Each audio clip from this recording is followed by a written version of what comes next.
Hi, everybody. John here. We got a question today in the community where somebody is asking about how to properly set article validity so that it auto populates when you create a new knowledge article.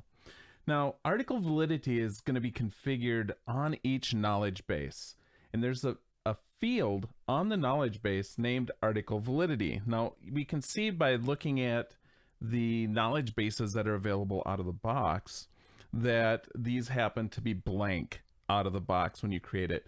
Now, if this field is empty and we go to create a new knowledge article, it will give us a default date of January 1st of 2100. So it'll give us a good, almost 100 years for us to fix this article before it ever expires, right?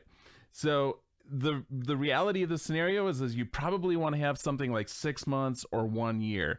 And that's exactly where the individual that posted this question was saying they would like to do, either 6 months or 12 months to set these articles to be valid to, so that they can be reviewed. Now, the way you would do it is by looking at this article validity date. And again, now I'm going to just open this IT knowledge base that happens to be in my demo instance. And we can see the article validity field is here, and it's null and it's empty. So based on the fact that it's empty, if I come in here and I create a new standard article, we can see this ValidTo is automatically going to populate to January 1st of 2100.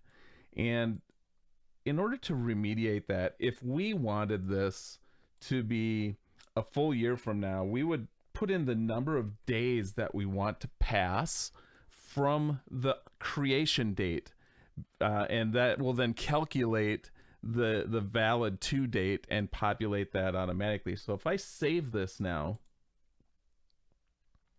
we say 365 days, so 1 year from now, and I go to create a new article, I'm going to do another standard article.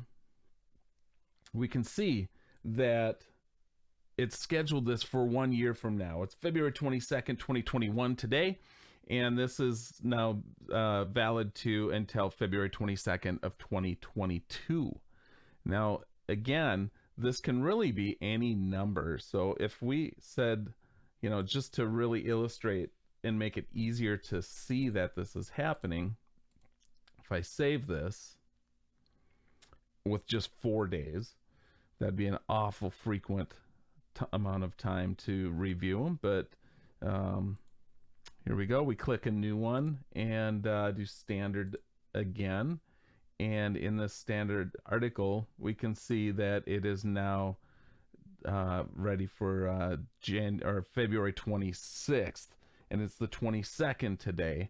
So 4 days have passed before the ValidTo comes up. So anyways, to make it plain and simple, you always want to populate this on each knowledge article. It's the number of days that need to pass for it to be valid, for that ValidTo date to auto populate, and it will then automatically populate that with that amount. Now, one thing I'd like to point out is that's just the number, the guideline for that knowledge base. Again, we have 4 in here, but you can click new and you can change that to whatever you want.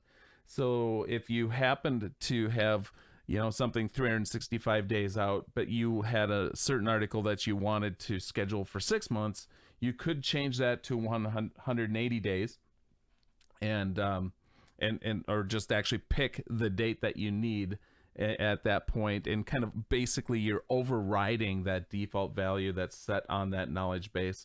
And again, each knowledge base can have its own specific ValidTo dates. If you have any questions on this, let me know and I'll do my best to answer them. Thanks. We'll talk to you guys later. Bye.